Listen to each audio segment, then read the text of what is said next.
The War and Peace Report. I'm Amy Goodman. The exact whereabouts of National Security Agency whistleblower Edward Snowden are unknown after he reportedly left Hong Kong and landed in Moscow, Russia, on Sunday. His flight came just days after the United States publicly revealed it had filed espionage charges against Snowden for revealing the Obama administration's sweeping domestic spy program. He was expected to fly from Moscow to Cuba today, but was reportedly not on board his flight. Ecuador's foreign minister, Ricardo Patiño, confirmed Ecuador is considering an asylum request from Snowden.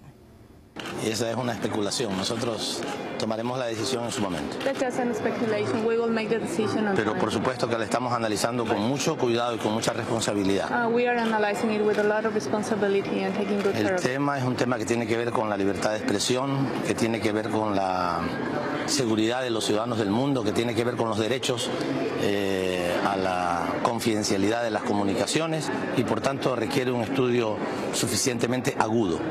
This has to do with the freedom of expression, with the security of citizens around the world, and therefore we have to analyze it deeply. Y con la confidencialidad de las And comunicaciones. also with confidentiality of communications.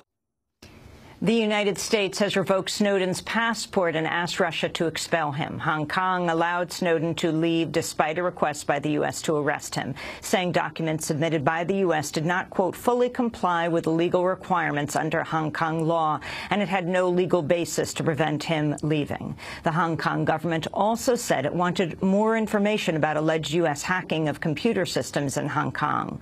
Over the weekend, the South China Morning Post published new revelations by Snowden about how the U.S. hacked China's mobile phone companies and 2 universities. The website WikiLeaks is assisting Snowden in his travels. A WikiLeaks activist named Sarah Harrison reportedly accompanied Snowden on his flight from Hong Kong to Russia. We'll have more on Snowden with Glenn Greenwald, the Guardian reporter who interviewed him, as well as Michael Ratner, an attorney for WikiLeaks, after headlines.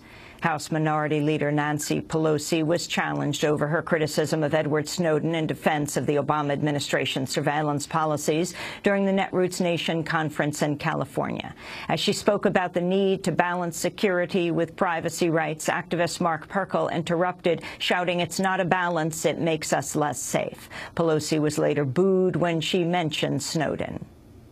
As far as Snowden, he did, I may be in disagreement with you, he did violate the law in terms of releasing those documents. We don't know. I understand, but he did violate the law. And the fact is that again, we have to have the balance between security and privacy. In Pakistan, a group of gunmen shot dead 10 foreigners and a Pakistani guide on a mountain climbing trip in the Himalayas. The Pakistani Taliban took responsibility for the attack, saying it was retaliation for a U.S. drone strike last month that killed Taliban Deputy Chief Wali-ur-Rahman and 6 other people. The militants disguised themselves in paramilitary police uniforms and kidnapped guides to bring them to the remote camp at the base of Nanga Parbat, one of the world's highest mountains. They stormed the camp and opened fire, killing a U.S. citizen along with climbers from several other countries, including Nepal, Ukraine, and China. A spokesperson for the Pakistani Taliban told the Associated Press, quote, "By killing foreigners, we wanted to give a message to the world to play their role in bringing an end to the drone attacks," they said. Anti-apartheid leader and former South African President Nelson Mandela is in critical condition more than 2 weeks after being hospitalized with a recurring lung infection. Doctors told President Jacob Zuma Sunday Mandela's condition had worsened over the preceding 24 hours. In a statement Monday, Zuma said, quote, "The doctors are doing everything possible to ensure his well-being and comfort." Former President Mandela is 94 years old. Israel's launched airstrikes on the Gaza Strip in retaliation for rocket fire from the Palestinian side. The Israeli army said it had targeted weapons storage facilities and a rocket launch site. It said 2 of the rockets fired from Gaza were intercepted by its missile defense system, Iron Dome, while the others landed in open areas, causing no damage or casualties. Palestinian President Mahmoud Abbas, meanwhile, has accepted the resignation of his new prime minister less than 3 weeks after Rami Hamdallah was appointed. Hamdallah was selected to replace the outgoing Salam Fayyad, but reportedly resigned following a conflict over authority related to his deputy prime ministers. The shakeup comes days before U.S. Secretary of State John Kerry is due to arrive in the region in a bid to renew peace talks with Israel. Arab and Western countries opposed to Syrian President Bashar al-Assad have agreed to provide military aid to rebels fighting his regime during a meeting in Doha, Qatar. In a statement, 11 countries and the Friends of Syria group pledged to, quote, provide urgently all the necessary material and equipment to the opposition on the ground. They also condemned the intervention on Assad's side of fighters from the militant group Hezbollah. Secretary of State John Kerry discussed the move at a news conference. What is clear is that every country committed today to step up what it is doing in direct response to what has happened on the ground. And also what is different is that this is now in response to what Iran and Hezbollah are doing. Fierce fighting raged over the weekend in the northern city of Syria, Aleppo, and the capital, Damascus. In the latest sign, the conflict has spread beyond Syria. 15 Lebanese soldiers were reportedly killed in clashes between the military and followers of a Sunni cleric. The cleric, Ahmed al-Assir, is opposed to Hezbollah and the Assad government. A Taliban flag and controversial sign that caused the Afghan government to boycott the U.S.-led peace process have been removed from the Taliban's political office in Qatar. The sign read the Islamic Emirate of Afghanistan, the name used by the Taliban government that formerly ran Afghanistan. The Afghan government demanded its removal and a full explanation before sending a delegation to Qatar for peace talks. Texas state lawmakers have given preliminary approval to some of the country's strictest anti-abortion restrictions. Hundreds of pro-choice people, many wearing orange T-shirts reading "Stand with Texas Women," packed into the Texas Capitol into the early hours of Monday morning as Democrats sought to block Senate Bill 5. Critics say it will shut down 37 out of 42 abortion clinics in Texas, leaving just 5 clinics across the entire state. The bill would ban abortion after 20 weeks, place restrictions on the pill form of abortion, require providers to obtain admitting privileges at a local hospital, and force clinics to make costly upgrades in order to meet the standards of ambulatory surgical centers. During hours of heated debate over the bill, Democratic State Representative Senfronia Thompson displayed a wired coat hanger, a symbol of the potentially fatal practices used when safe abortion was illegal or inaccessible, asking her colleagues, quote, "Do you want to return back to the coat hanger?" The vote in Texas comes after 8 people were arrested in Wisconsin last week for attempting to enter the state Senate chambers to protest a bill requiring women seeking an abortion to undergo an ultrasound and have the ultrasound image described to them. The protesters had earlier attempted to deliver coat hangers to lawmakers and Governor Scott Walker, who's vowed to sign the bill. In Turkey, police used water cannons and tear gas against thousands of protesters who gathered in Taksim Square over the weekend to remember those killed in earlier clashes. The Turkish Prime Minister Tayyip Erdogan defended the police actions before a crowd of his supporters.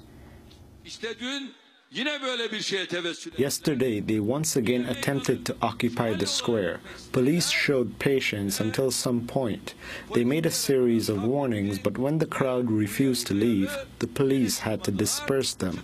Sunday's pro-government rally was the latest of several called by Erdogan amidst weeks of anti-government protests that began with objections to the razing of an Istanbul park. Protests also continued in the capital, Ankara, where police used water cannons and tear gas Saturday night. Protests are continuing in Brazil after more than 1 million people marched in historic demonstrations last week. Tens of thousands took to the streets across Brazil over the weekend as part of a sweeping nationwide movement against government corruption, inequality, failing public services, police brutality, and government spending on the 2014 World Cup and the 2016 Summer Olympics. Brazil is currently hosting the Confederations Cup soccer tournament, seen as a precursor to the World Cup.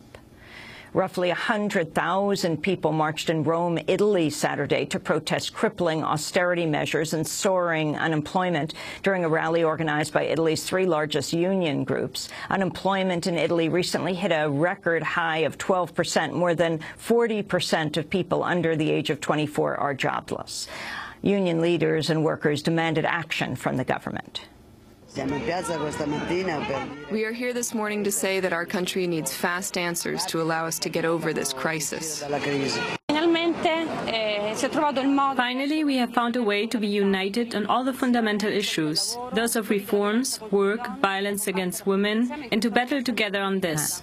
A Guantanamo prisoner says the Obama administration has become increasingly brutal in its attempts to break a hunger strike by more than 100 of Guantanamo's 166 prisoners. Shakar Amar, a British resident who's been cleared for release from Guantanamo twice in the past 6 years, told the head of the legal charity Reprieve prison authorities are making cells freezing cold and employing metal-tipped feeding tubes that cause prisoners to vomit during twice daily force feedings. In the interview obtained by the Observer newspaper, Amr said one prisoner had a tube pushed into his lungs instead of his stomach, causing him to cough blood. He said, quote, "The administration's getting ever more angry and doing everything they can to break our hunger strike. Honestly, I wish I was dead," he said. Amr has spent more than 11 years without trial inside Guantanamo. In the United States, Walmart workers who went on strike to demand better pay and union rights say the company is now retaliating against them. 5 workers were reportedly fired and 11 subjected to other disciplinary measures after striking and traveling to the company's headquarters in Arkansas earlier this month. At least one of the workers was reportedly told the firing was in direct response to the strike. Opening statements begin today in the murder trial of George Zimmerman, the Florida man who shot and killed unarmed African-American teenager Trayvon Martin last year.